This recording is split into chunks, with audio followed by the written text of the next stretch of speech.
the moratorium, drilling moratorium, is the major issue. It is, if it's reinstated and those 33 wells can't go forward, it's going to be devastating for Southeast Texas with jobs lost. I think we'll see 50,000 or more jobs lost. I think hundreds of small businesses and medium-sized businesses will go out of work. And I think we're going to have energy disruptions in the Gulf in 2011, 2012. As you know, federal court has stayed the moratorium.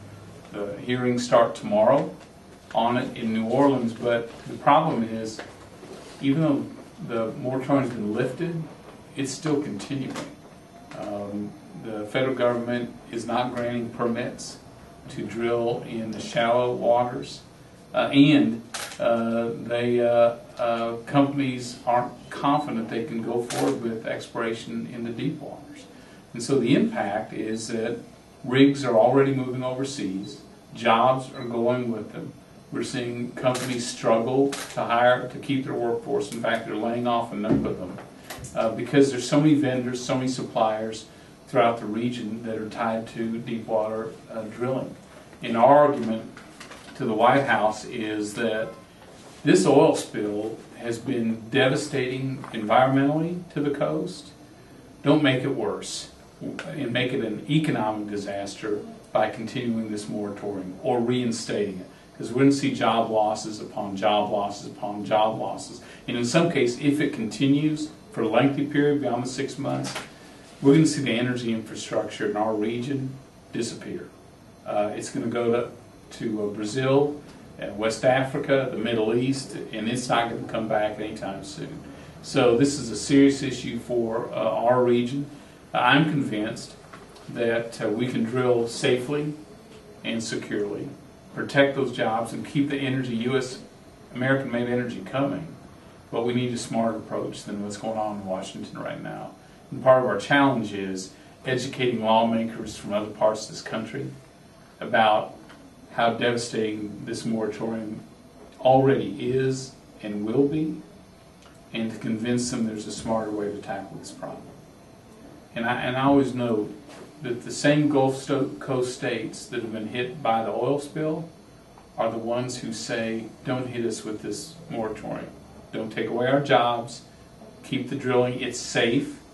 I think there have been 50,000 wells drilled in the Gulf Coast. This is the first major spill.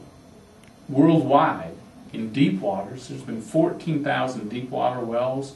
This is the first major spill. The industry has a hugely successful track record and on safety. In fact, they've spent all the resources on preventing spills. There's no question we need a new response capability from the industry when you have something this major, and that's being developed as we speak. But don't make this environmental disaster worse by reinstating the moratorium. That's probably the main key issue I want to talk about today. Now we can talk about spending, healthcare, cap and trade, some other issues like that, but to make it easy for y'all, why don't we stop right there and just take any questions you've got on that or any other subject.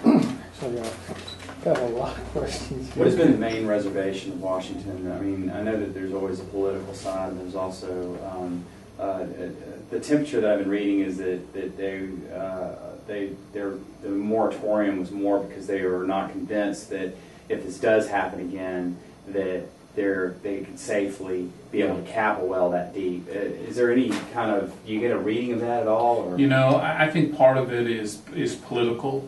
I think they're trying to crack down on BP and crack down on fossil fuels, on oil and natural gas. I think this is being used as an excuse to do that.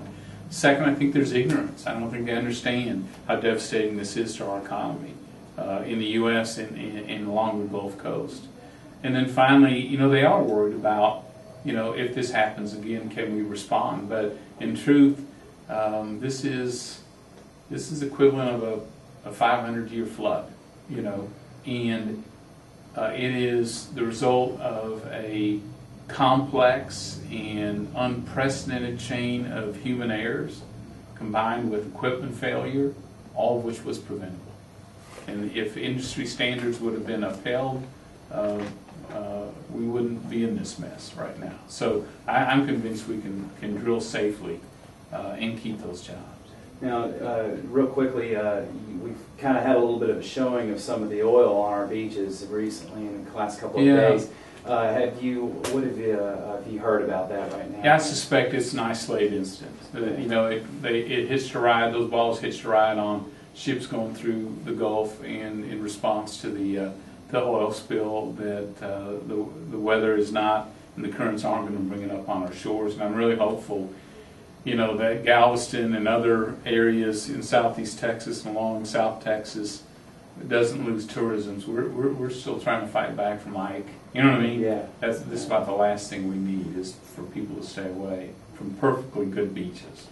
Is there a plan, just in case it does actually get worse and more of the tar balls start coming in? Yeah, the governor announced a task force yesterday, Governor Perry, to use sort of Texas' best scientific and energy minds to respond to an oil spill like that. But they also, Land Commissioner Jerry Patterson has a team available in case there are any tar balls or any amount of oil that really does come on Texas beaches. So I think Texas is very well prepared should it happen. I don't think it's going to happen, but I think they're prepared.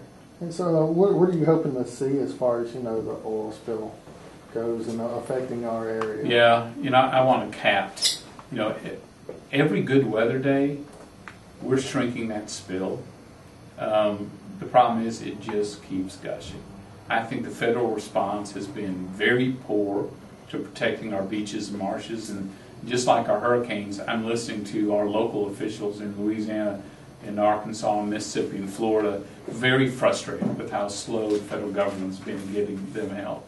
I think stopping that spill, getting those local communities the help they need to protect their beaches and marshes, and then assessing exactly what went wrong, you know, and applying that standard across the Gulf in a thoughtful way is much smarter than what they're doing with the moratorium.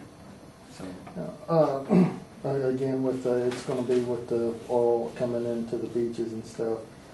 You know, if it gets worse, you know, they're going to shut down the shrimping and all that stuff in our area.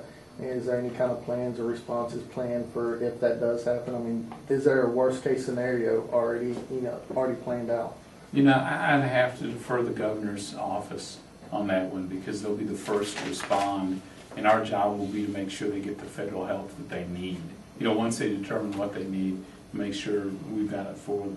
And of course, you know, I think the economic damage from the spill itself, whether it's on tourism or shrimping or other related industries, BP needs to pay every dime and every dollar of every legitimate claim, in Texas or any other state. Again, you know, if it does get worse, yeah, how important is the communication between all the agencies that will be involved?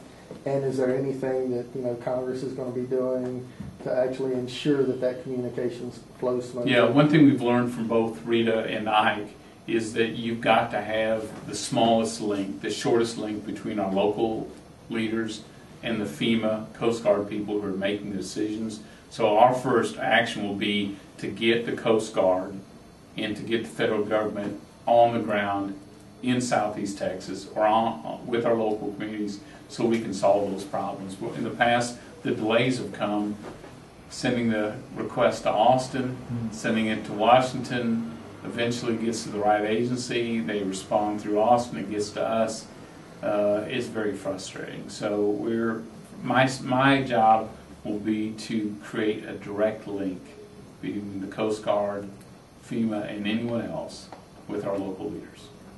Is there any kind of message that you want the people to know, you know, about what, you know, worst case scenario happens with the BP oil? Well, I don't see that. I just don't see that happening, you know, on the Texas coasts.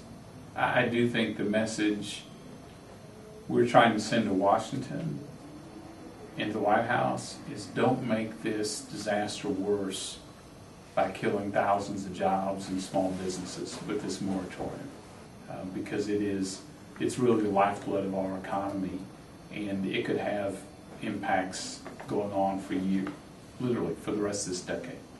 So the larger concern really you see at this point is not really so much the oil spill affecting our beaches, but the economic repercussions of what's going to happen. Absolutely, which could be longer lasting, frankly. Once you've cleaned up the beaches, tourism returns. If we lose our energy infrastructure, our best minds, our workers, our jobs, our rigs, that doesn't return.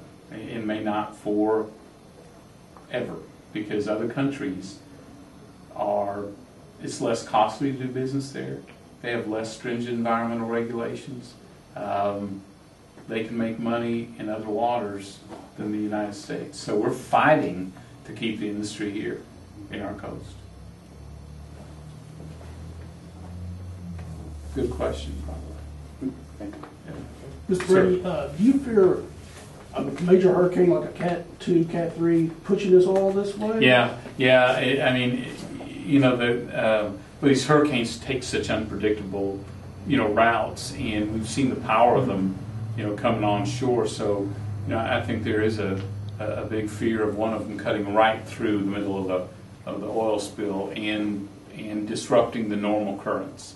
That I think probably it has to be one of our major concerns.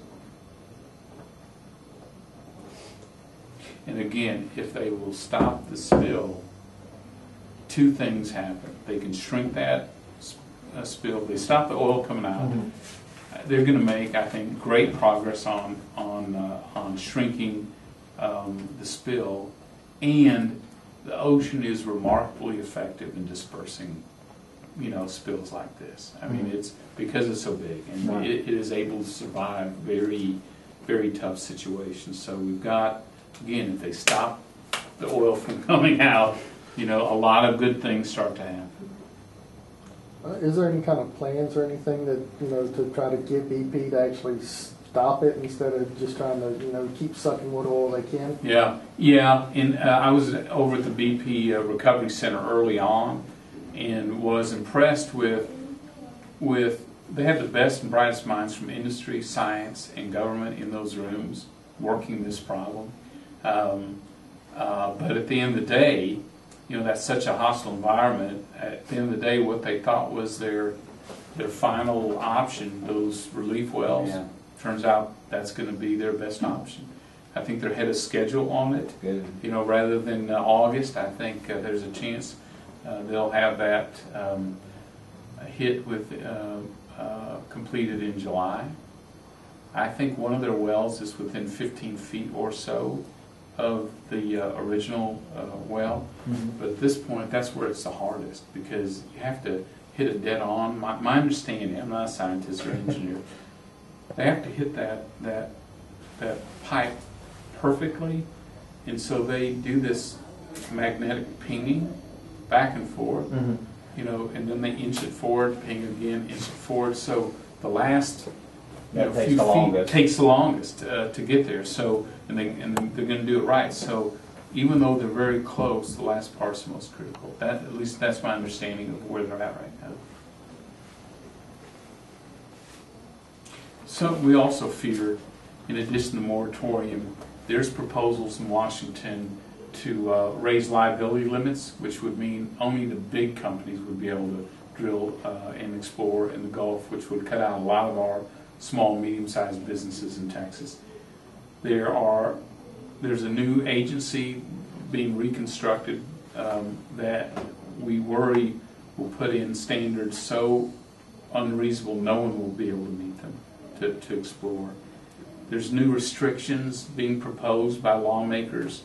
For example, one is to push drilling out 75 miles from the coast, and others to ban ultra-deep exploration, which means if you ask what's left, the answer is other countries, because there won't be exploration in the United States.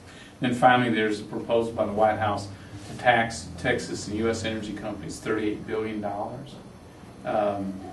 And what that will do is that will chase our jobs overseas. Companies will just find it much easier to invest, explore, and send their workers somewhere else, get their workers from other countries. So as an energy state, this is probably the biggest challenge we've faced in decades. Because if Washington overreacts or uses it for a political agenda, our industry can be devastated.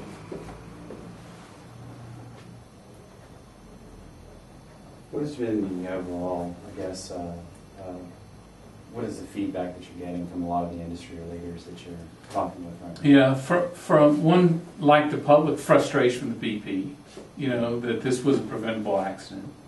I think frustration with Washington, who doesn't understand how energy is produced and how safe this history has been, or how damaging the moratorium would be.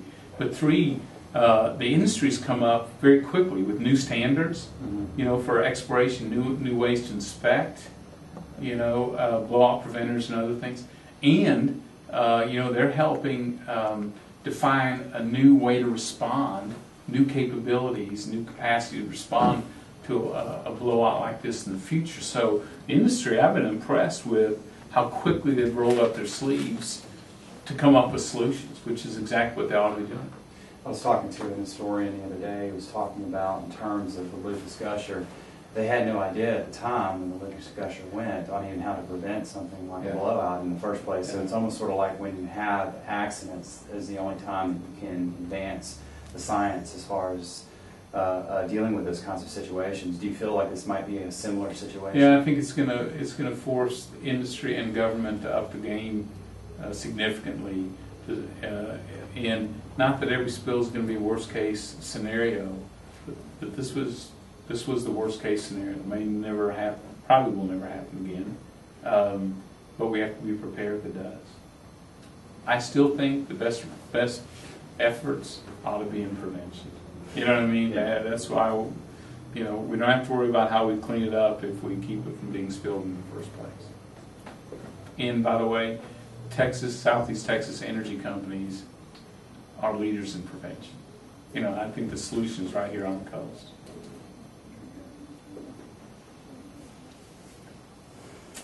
Anything else? Before all this happened, the administration said they Would possibly drilling on the East Coast and all that. Do you think they were sincere in that? No. What they did at the time was they traded known reserves that could be accessed soon along the coast in Alaska for unknown reserves that won't be accessed for years and years along the East Coast. So no, I thought it was a terrible trade-off. And now, of course, all that's been rescinded. So that was a pretty short window. I was encouraged originally that this president wanted to actually create U.S. American-made energy off our coast, but I think the oil spill has provided the perfect excuse to not do that, unfortunately.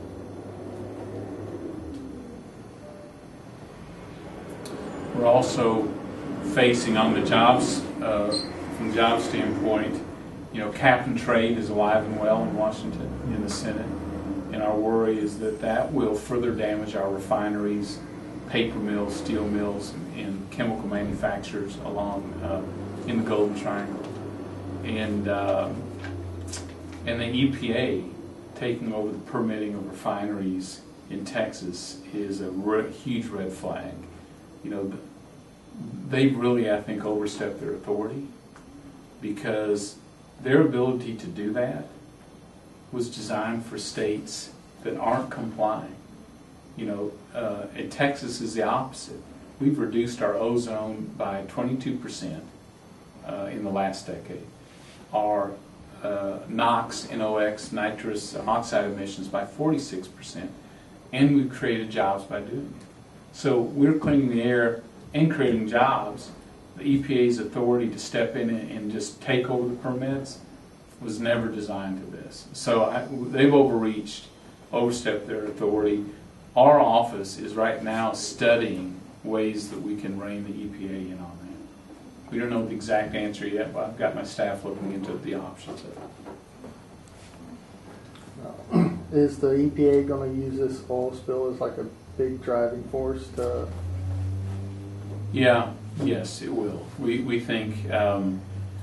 we think a political agenda has already sprung up from the oil spill, and it means it'll be exemplified in stopping more fossil fuel production, pushing cap and trade, muscling up EPA in a way that drives energy prices up, and and again, we all want a green future, but oil and natural gas is affordable energy for us right now, and will be for many years. So, boy, let us not damage the economy and drive fuel prices up just for a political agenda.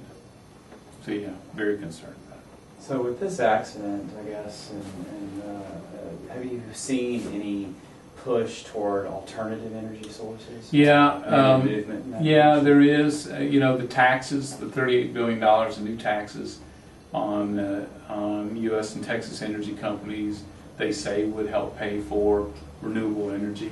Truth is, renewable energy is making progress. They're just not anywhere near where they need to be, either in volume or price, and that's decades away.